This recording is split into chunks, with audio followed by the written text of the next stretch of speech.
Okay, gang. Um, this is gonna be about the most bizarro thing I've done on YouTube so far, and just bear with me, okay?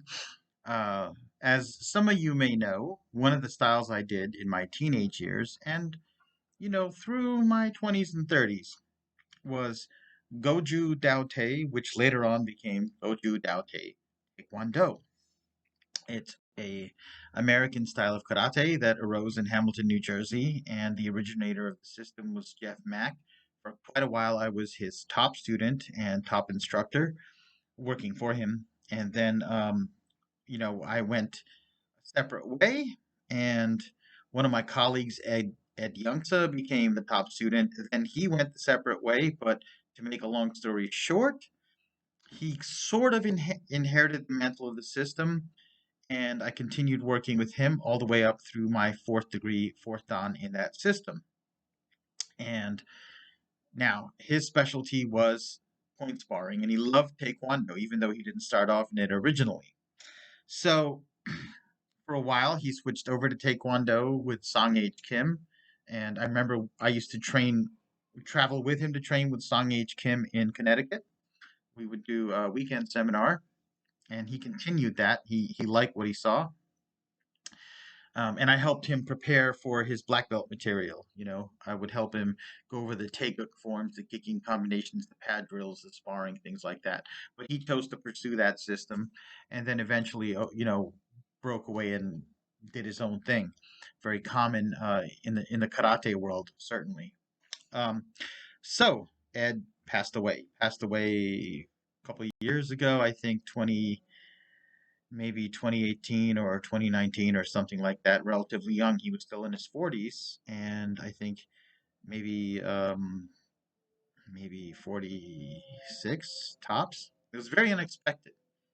So, we were very close friends at one point, then we had a falling out, then we would talk again, and on and off, frenemies, I call it.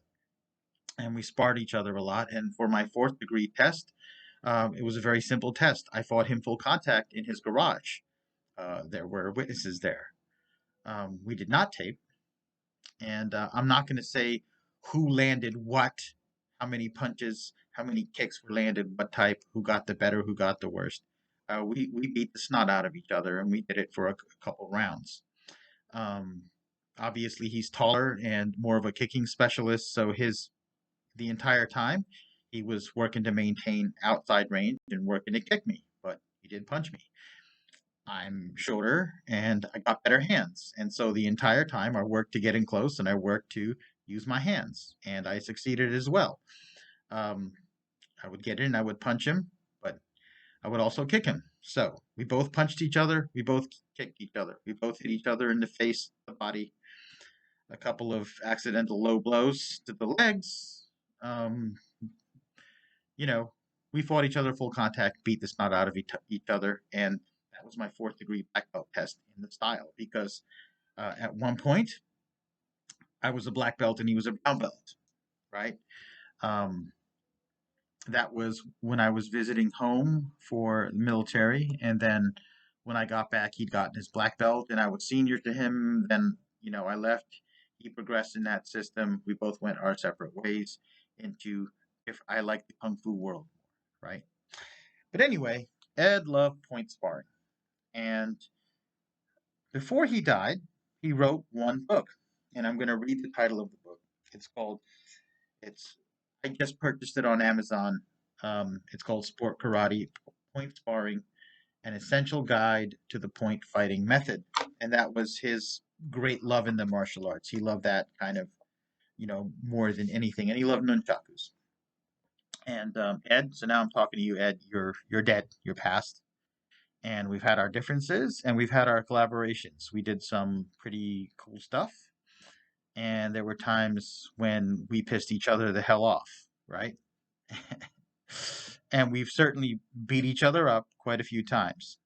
Oftentimes, you would get me with a technique, and then I would be like, all right. And then next time you'd be unable to land it on me, and I'd get you with something different. And this would go back and forth, back and forth.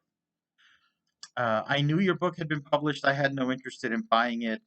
I think at the time I was a little bit more mad at you. Um, and I'm like, well, I'm not really that into point sparring. Normally, this is a book that I would not review. I like to review things that I'm interested in and that I'm involved in or want to get involved in. And I never really thought much of the point sparring world.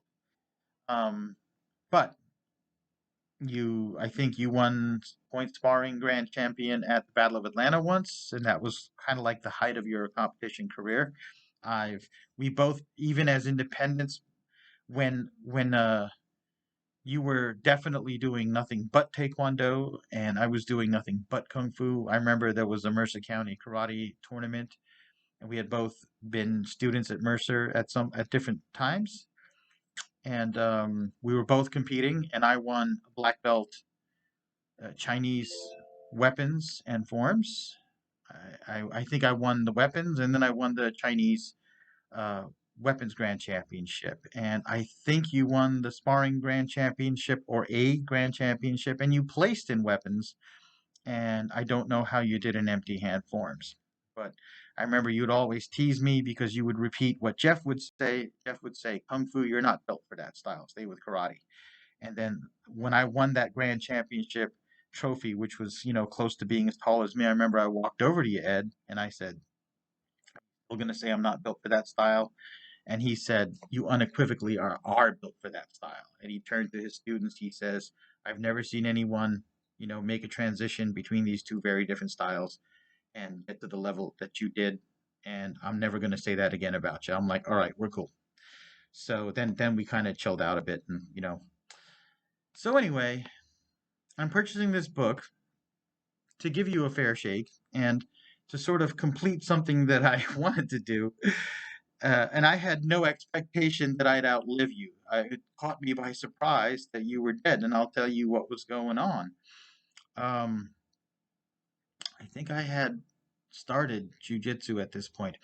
You see, we had left on not the best terms, and you were living in New Jersey. I'm here in Missouri, and I had been through some personal stuff, and I was starting to make a recovery, and I was getting back into serious training. I lost some weight, and I was, working on my kicks and punches more, and I had signed up for jujitsu, and I was making progress. And my plan was that I was going to work my way back up into fighting shape, uh, compete in jujitsu, which I did, and I wanted to, be like a senior or master's champion in one of the levels of jujitsu, which there's things stopping me from going back to the academy, but if I find a different academy or different situation, I do plan on competing.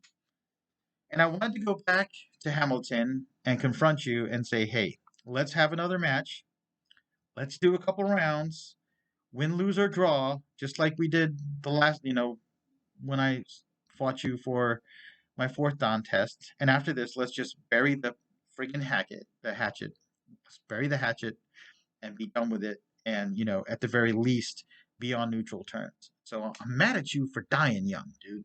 Like, I wanted to at least fight you one more time and at least punch you in the face again.